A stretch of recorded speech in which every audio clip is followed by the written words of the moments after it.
بسم اللہ الرحمن الرحیم۔ اگر نماز پڑھنے کا دل نہیں کرتا تو صرف اس ایک تسبیح کا وظیفہ کر لیں، موت تک نماز قضا نہیں ہوگی۔ جس کو نماز کی فکر ہے صرف وہی یہ ویڈیو دیکھیں۔ محترم ناظرین و کرام، اگر کسی میرے بھائی یا بہن کا نماز پڑھنے کا دل نہیں کرتا، نماز پڑھتے ہوئے نماز میں دل نہیں لگتا، تو اس ایک تسبیح کا یہ وظیفہ کر لیں، انشاءاللہ موت تک نماز قضا نہیں ہوگی۔ اللہ عز و جل قرآن کریم میں ارشاد فرماتا ہے، بے شک مراد کو پہنچے ایمان والے جو اپنے نماز میں گڑ گڑاتے ہیں۔ محترم ناظرین و کرام، اس آیت مبارکہ کے تحت فرمایا گیا کہ ان دلوں میں خدا کا خوف ہوتا ہے اور ان کے اعضاء ساکن ہوتے ہیں۔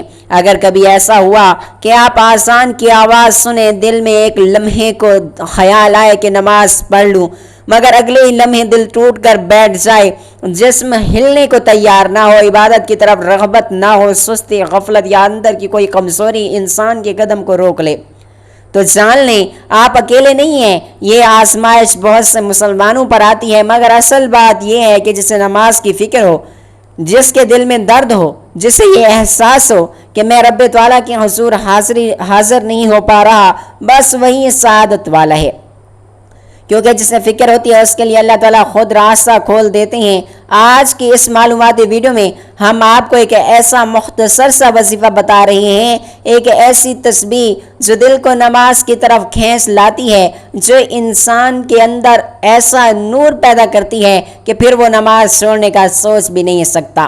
اور سب سے بڑھ کر اولیاء اللہ فرماتے ہیں کہ جو شخص اس تسبیح پر مستقل مزاجی اختیار کرے، اس کی زندگی میں موت تک نماز قضا نہیں ہوتی۔ یہ باتیں مبالغہ نہیں، یہ دل کی کفلیات کا علم ہے۔ جب دل تیار ہو جاتا ہے تو جسم خود بخود سجدے کی طرف چلا جاتا ہے۔ محترم ناظرین و کرام، ہم سمجھتے ہیں کہ نماز چھوڑ کر ہم نے کوئی عام غلطی کر دی، نہیں، نماز چھوڑ کر ہم نے اپنے نصیب سے سب سے بڑی نعمت خود دور کر دی۔ نماز وہ واحد دروازہ ہے جس سے رحمتیں، سکون، رزق، صحت، محبت سب کو داخل ہوتا ہے۔ جب انسان نماز سے دور ہوتا ہے تو گھر میں بے برکتی، دل میں گھٹن، ذہن میں پریشانی، چہرے پر بے نوری اور زندگی میں عجیب سی الجھن آ جاتی ہے۔ لیکن خوشخبری یہ ہے کہ اللہ تعالیٰ کا دروازہ ہمیشہ کھلا ہے، چاہے زندگی کا کوئی بھی مقام ہو۔ اگر ہم واپس مڑ جائیں تو رحمت ہماری طرف دوڑ کر آتی ہے۔ نماز تمام تر فرائض میں نہایت اہم و اعظم ہے۔ قرآن مجید و احادیث نبویہ صلی اللہ علیہ وآلہ وسلم اس کی اہمیت سے مالا مال ہیں، جا بجا اس کی تاکید آئی ہے اور اس کی تارکین پر وعید فرمائی ہے۔ نماز اسلام کے 5 ستونوں میں سے ایک اہم ستون ہے۔ نماز بدنی عبادات میں سے سب سے افضل عبادت ہے۔ مسلم اور کافر کے درمیان فرق پیدا کرنے والی چیز نماز ہے۔ اسلام کا شعور نماز ہے، یہ شیطان کے چہرے کو سیاہ کرتی ہے، مومن کے لیے باعث فخر ہے۔ نماز کے وقت اللہ تعالیٰ نمازی ہی کی طرف متوجہ ہوتا ہے۔ اللہ تعالیٰ انسان کو سجدہ کرتے وقت ہی سب سے زیادہ پسند کرتا ہے۔ جب انسان نماز کے لیے تیار ہوتا ہے تو جنت کے دروازے کھول دیے جاتے ہیں، اور جو انسان نماز کی جانب قدم بڑھاتا ہے اس کے اتنے گناہ معاف کر دیے جاتے ہیں اور اتنا ہی ثواب اس کے نامہ اعمال میں لکھ دیا جاتا ہے۔ جنگ میں ہو کوئی، چاہے دشمن کی تلوار کے سائے میں ہو یا پھر دشمن کے ڈر سے اپنی جان بچا کر بھاگ رہا ہو، اس وقت بھی نماز کو قضا کی صورت میں ادا کرنا لازم ہے اور فرض ہے۔ یہ اسلام کا فرمان ہے اور نماز بے شک دارین کے سعادتوں کی ضامن ہے۔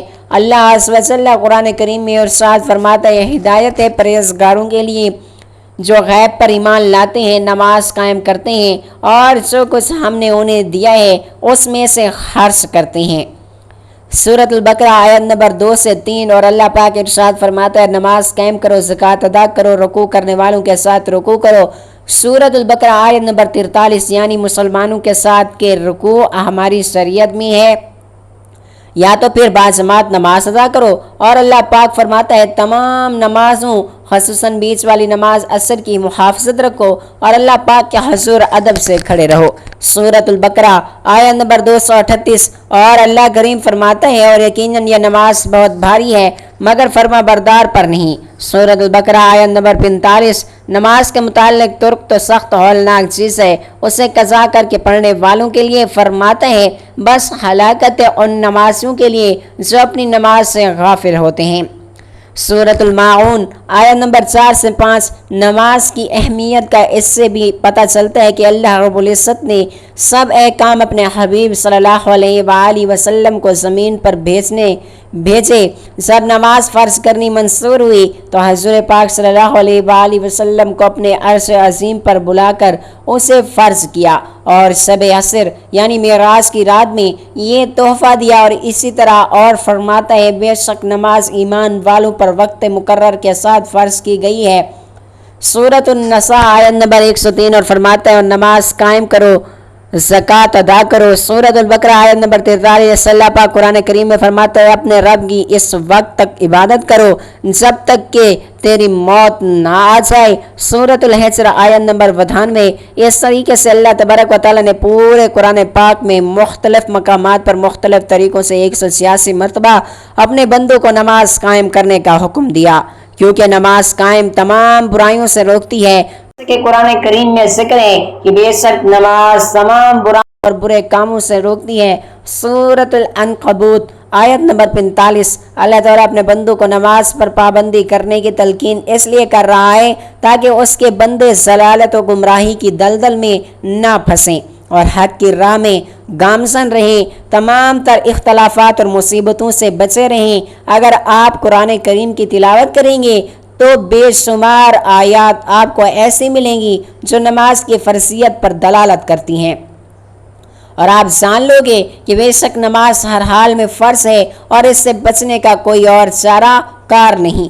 یقیناً نماز ہر حال میں فرض ہے، کیونکہ نماز یہ ایک ایسی عبادت ہے جو دنیا میں تو ساتھ دیتی ہے، مر جانے کے بعد بھی قبر میں ساتھ دیتی ہے، اور کل بروز قیامت آپ کی نماز آپ کے ساتھ ہوگی اور آپ کی شفاعت کرے گی اور کہیں گی یا اللہ پاک یہ تیرا بندہ ہے، اس دنیا میں نماز صحیح وقت پر صحیح طریقے سے ادا کیا کرتا تھا اور میری بہت زیادہ قدر کیا کرتا تھا۔ رسول اللہ صلی اللہ علیہ وآلہ وسلم کی حدیث کی روشنی میں نماز کی فضیلت اور اس کی اہمیت کو سمجھتے ہیں۔ آقا دو جہاں فخر کائنات احمد مصطفیٰ محمد مصطفیٰ صلی اللہ علیہ وآلہ وسلم کا ارشاد ہے کہ جس طرح میں نے نماز ادا کی اسی طرح تم بھی نماز ادا کرو۔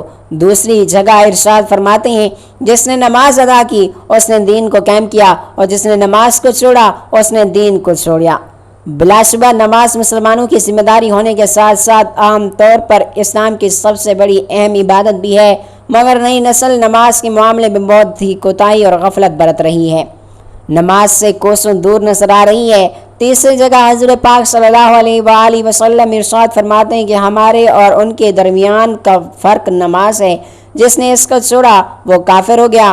رسول اللہ صلی اللہ علیہ وآلہ وسلم مسلمانوں کو نماز کی طرف رغبت دلاتے ہوئے چوتھی جگہ ارشاد فرماتے ہیں 5 نمازیں اور جمعہ سے جمعہ تک اور رمضان سے رمضان تک گناہوں کا کفارہ ہو جاتا ہے جو ان کے درمیان کے کیا جائے اگر کبیرہ گناہوں سے بچتا رہے۔ 5ویں جگہ رسول اللہ صلی اللہ علیہ وآلہ وسلم نے ارشاد فرمایا اللہ رب العزت کے نزدیک سب سے زیادہ جو عمل محبوب ہے وہ نماز ہے۔ 6ٹھی جگہ حضرت پاک صلی اللہ علیہ وآلہ وسلم فرماتے ہیں کہ جس کسی بھی شخص نے 2 رکعت نماز پڑھی اور اس میں غفلت نہ کرے تو اللہ تعالیٰ اس بندے کے پچھلے تمام گناہوں کو بخش دیتے ہیں۔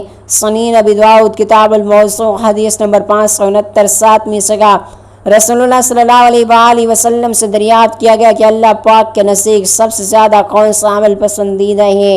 رسول اللہ صلی اللہ علیہ وآلہ وسلم نے فرمایا تمام تر عبادتوں میں سب سے زیادہ افضل عمل اللہ پاک کے نزدیک نماز ہے۔ صحیح مسلم کتاب الفضائل حدیث نمبر 233۔ آپ غور کریں کہ اللہ رب العزت نے نماز کو کیوں کر اتنی اہمیت کا حامل بنایا اور کیوں سعادت کی ساری کنجیاں اسی نماز میں پوشیدہ ہیں۔ حبیب کائنات رسول اللہ صلی اللہ علیہ وآلہ وسلم فرماتے ہیں کہ بندے کے کفر اور ایمان کے درمیان جو چیز حائل ہے وہ نماز ہے، اگر کسی نے ایسا چھوڑا تو دین سے خارج ہو گیا۔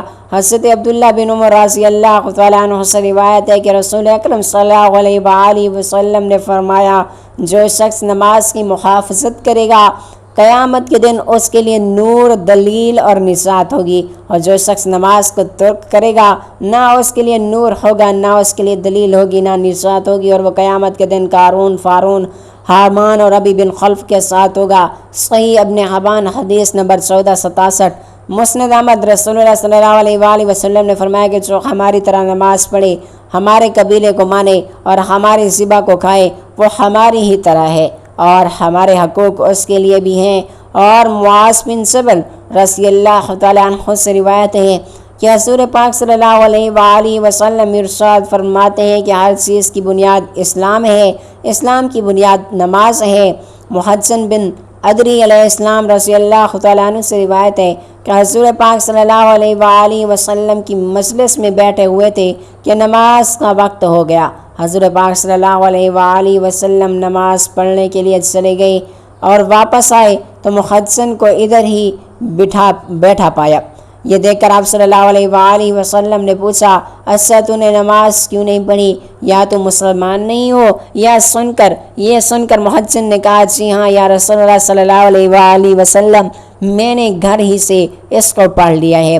یہ سن پر حضور صلی اللہ علیہ وآلہ وسلم نے فرمایا کہ اگر تم مسجد میں آئے ہو تو لوگوں کے ساتھ ہی نماز پڑھو، اگر سے تم نے گھر سے نماز پڑھ لیا۔ احمد بن حنبل نسائی میں نے یہاں بہت سی حدیث اور قرآنی آیات کو پیش کیا تاکہ آپ تمام حضرات نماز کی اہمیت اور افادیت کو جان سکیں اور صحیح معنوں میں نماز کو ادا کر سکیں، کیونکہ نماز ہی سے آپ کی دنیا سنورے گی، قبر کی اندھیری رات میں نماز ہی کام آئے گی اور روز محشر نماز ہی آپ کی شفاعت کرے گی اور آپ کے حق میں گواہی دے گی کہ اے اللہ پاک اس شخص کو معاف کر دے، یہ مجھ سے پابندی کے ساتھ پڑھا کرتا تھا، مگر مجھ سے بہت افسوس ہو رہا ہے کہ آج ہم اس دور جدید میں نماز کو بھلا بیٹھے ہیں، نماز پڑھنے میں کوتاہی برت رہے ہیں اور سونے کے عادی بن چکے ہیں۔ اللہ تعالیٰ ہمیں ہدایت دے۔ اگر آپ چاہتے ہیں کہ آپ کی دنیا اور آخروی زندگی کامیابی کے ساتھ ساتھ ہمکنار ہو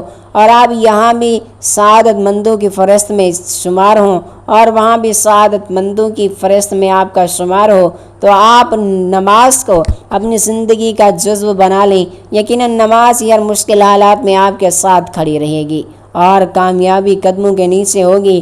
رسول اللہ صلی اللہ علیہ وآلہ وسلم کی ایک احادیث میں ہے کہ حضور پاک صلی اللہ علیہ وآلہ وسلم ارشاد فرماتے ہیں کہ بے شک نماز جنت کی کنجی ہے۔ بس آپ اس حدیث پاک سے اندازہ لگا سکتے ہیں کہ جو شخص بھی اس فانی دنیا میں نماز کی پابندی کرے گا اور صحیح طریقے سے نماز پڑھے گا تو بے شک نماز اس کے حق میں جنت کی کنجی ہے اور دونوں جہانوں میں وہ شخص کامیاب ہو جائے گا، کبھی بھی اللہ تعالیٰ کی رحمت سے مایوس نہیں ہوگا۔ محترم ناظرین، اولیاء اکرام کہتے ہیں اگر کسی کو نماز کی رغبت نہیں ہوتی وہ ایک تسبیح کو مستقل اپنا معمول بنا لے، یا حیو یا قیوم برحمتک استغیث۔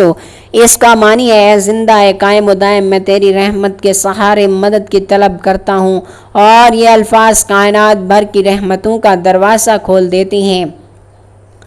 دل کا مردہ پن زندہ ہو جاتا ہے، جس دل پر غفلت کی جمی ہوئی تہ ہو وہ نرم ہو جاتی ہے، اور سب سے بڑھ کر انسان کے اندر ایک طاقت، ایک بے اختیاری جذبہ جاگ جاتا ہے جو اسے نماز کی طرف دھکیل دیتا ہے۔ اس تسبیح کا طریقہ بہت آسان ہے۔ روزانہ صرف اور صرف 100 مرتبہ، چاہے بیٹھے ہوں چاہے لیٹے ہوئے، چلتے ہوئے، بس دل میں یقین رکھ کر پڑھیں۔ اگر ممکن ہو تو فجر کی نماز کے بعد پڑھیں، اگر فجر میں مشکل ہو تو کسی بھی وقت آپ اس کو پڑھ سکتے ہیں۔ صرف اور صرف چند دنوں میں آپ خود دیکھیں گے کہ نماز کے لیے دل مچلے گا، سستی ختم ہو جائے گی، دل خود بخود سجدے کی طرف جھکے گا، نماز پڑھنے میں لذت محسوس ہوگی، دل میں ایک عجیب روحانی روشنی آئے گی۔ اور جو شخص 40 دن تک اس تسبیح کو اپنا معمول میں رکھ لیں، اس کے بارے میں صوفیہ اکرام فرماتے ہیں اللہ تعالیٰ اسے نماز کا ایسا شوق عطا کرتے ہیں کہ موت تک نماز قضا نہیں ہوتی۔ تو سب سے پہلے آپ لوگوں نے حضور پاک صلی اللہ علیہ وآلہ وسلم کی ذات اقدس پر درود پاک کا نذرانہ پیش کرنا ہے۔ درود پاک آپ کوئی سا بھی پڑھ سکتے ہیں، ایک بار ثواب کی نیت سے میرے ساتھ بھی آپ درود پاک پڑھ لیں۔ اللہم صلی علی محمد وعلی آل محمد کما صلیت علی ابراہیم وعلی آل ابراہیم انک حمید مجید۔ اللہم بارک علی محمد وعلی آل محمد کما بارکت علی ابراہیم وعلی آل ابراہیم انک حمید مجید۔ درود پاک پڑھنے کے بعد اب آپ نے ایک تسبیح یا حیو یا قیوم برحمتک استغیث کی پڑھنی ہے، اور ایک تسبیح آپ نے اللہ تعالیٰ کے 2 مبارک ناموں کی پڑھنی ہے، یا رحیم و یا کریم، 2 ناموں کو ملا کر پڑھیں گے تو 1 شمار ہوگا۔ یہ ایک تسبیح پڑھنے کے بعد اب آپ لوگوں نے 33 مرتبہ استغفر اللہ ربی من کل ذنب و اتوب الیہ پڑھنی ہے۔ آخر میں پھر دوبارہ درود پاک پڑھنا ہے جو آپ نے شروع میں پڑھا تھا۔ جو انسان یہ تسبیح پڑھنے کا اپنا معمول بنا لے گا، موت تک اس کی نماز قضا نہیں ہوگی، نماز پڑھنے میں اس کا دل لگے گا انشاءاللہ۔ محترم ناظرین کرام، اگر آپ لوگ واقعی چاہتے ہیں کہ آپ کی زندگی میں نماز کبھی قضا نہ ہو تو دل سے اس تسبیح کو اپنا معمول بنا لیں۔ یہ عمل انہی لوگوں کے لیے ہے جنہیں اپنی آخرت کی فکر ہے، جن کے دل میں سچی تڑپ ہے کہ میں اللہ تعالیٰ کے قریب ہو جاؤں۔ یاد رکھیں اللہ تعالیٰ کے دروازے ہمیشہ کھلے ہیں، بس ایک قدم آپ بڑھائیں، باقی سارے راستے وہ خود بخود آسان کر دے گا۔ آخر میں اللہ پاک سے دعا ہے کہ اللہ تعالیٰ آپ کے دل کو اپنی عبادت کی طرف مائل کرے، نماز کی لذت عطا فرمائے اور زندگی کی آخری سانس تک آپ کے قدم سجدے سے جدا نہ ہوں۔ آمین یا رب العالمین۔ میری اللہ تعالیٰ سے دعا ہے کہ اللہ تعالیٰ ہم سب کو 5 وقت کا پکا سچا نمازی بنائے۔ اللہ تعالیٰ ہم سب کو نیک اعمال کرنے کی توفیق عطا فرمائے۔ اللہ تعالیٰ نیکی کی بات کو سننے سمجھنے اور اس پر عمل کرنے کی طاقت و توفیق عطا فرمائے۔ میرا سنانا اور آپ کا سننا اپنی پاک بارگاہ الہی میں قبول و منظور فرمائے، آمین ثم آمین۔ محترم ناظرین کرام، اگر ہماری ویڈیو اچھی لگی ہو تو ویڈیو کو لائک کریں، دوستوں میں شیئر کریں اور ہمارے معلوماتی چینل کو سبسکرائب کر دیں۔ محترم ناظرین کرام، آپ سے گزارش ہے کہ اپنے رزق میں برکت، وسعت اور کشادگی کے لیے اللہ تبارک و تعالیٰ کے 99 ناموں میں سے کوئی ایک نام لکھ کر کمنٹ سیکشن میں ضرور شیئر کریں۔ اگلی ویڈیو تک کے لیے اجازت دیجیے۔ اللہ حافظ۔ اللہ تعالیٰ آپ سب کا حامی و ناصر ہو۔ السلام علیکم ورحمۃ اللہ وبرکاتہ۔